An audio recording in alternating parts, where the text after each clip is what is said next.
Right, so a little tester just to see how cold the water is coming out this tap.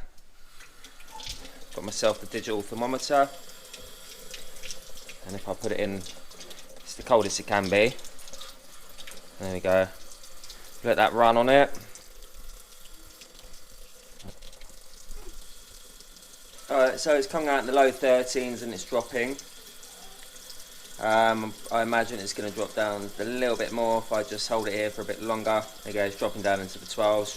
Let's just say it's 12 degrees, give or take. So what I'm going to do now is connect the hose up and turn it on. Take my thermometer and go outside and see what's coming out.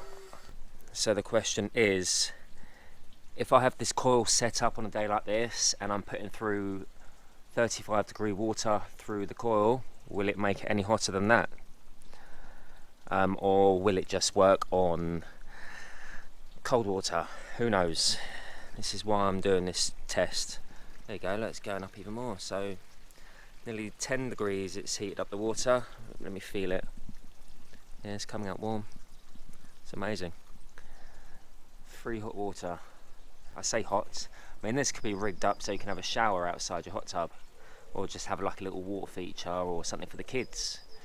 Put through some mains water, which is freezing, and then put it through this, and then put a little shower hose on the end, and there you go, you've got yourself a shower or a little feature for the kids to play with.